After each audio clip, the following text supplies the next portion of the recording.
Start. अंग्रेजी को राष्ट्रभाषाओं की सूची में सम्मिलित करने के लिए जो सुझाव सदन के सामने आया है, उसका विरोध हम इसलिए नहीं कर रहे हैं कि हमें किसी भाषा से दुश्मनी है।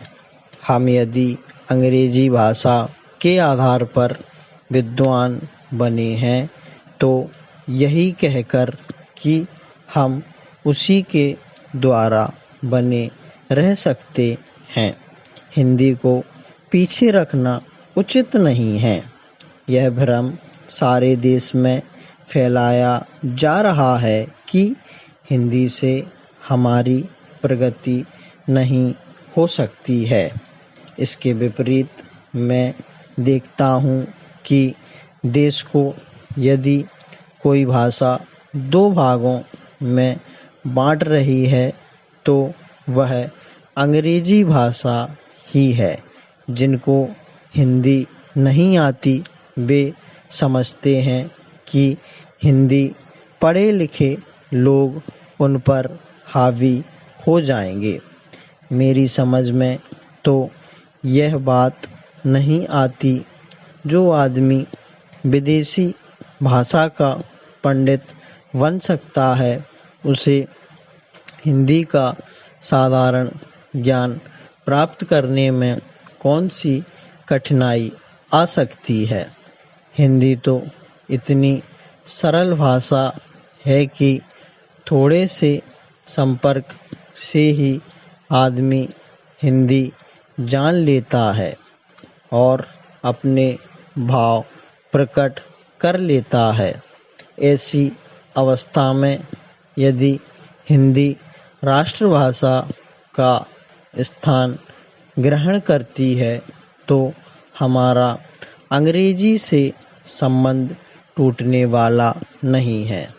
हर देश की अपनी एक भाषा होती है जिससे लोगों के विचारों का आदान प्रदान होता है और वे अपनी समस्याओं को समझते हुए उन्हें सुलझाते हुए आगे बढ़ सकें।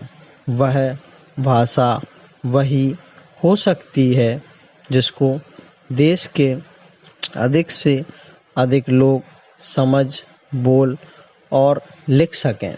इस देश में केवल हिंदी को ही ऐसा स्थान प्राप्त है।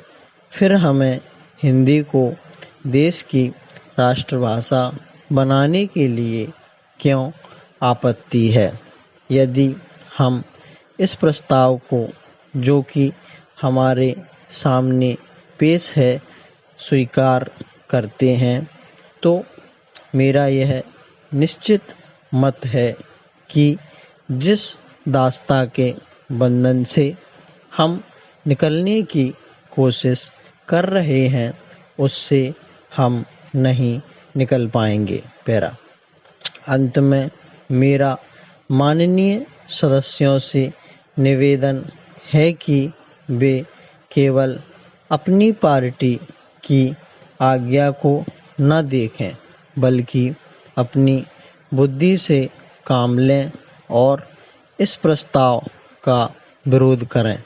यदि यह प्रस्ताव पास हो जाता है, जो कि बाद में कानून बनने वाला है, तो वह आज़ादी जो हमने 200 सालों के बाद प्राप्त की है, उसके फलने फूलने में बाधा आ सकती है। मैं सदस्य महोदय से भी प्रार्थना करूँगा कि वह अपना प्रस्ताव वापस ले लें। स्टॉप।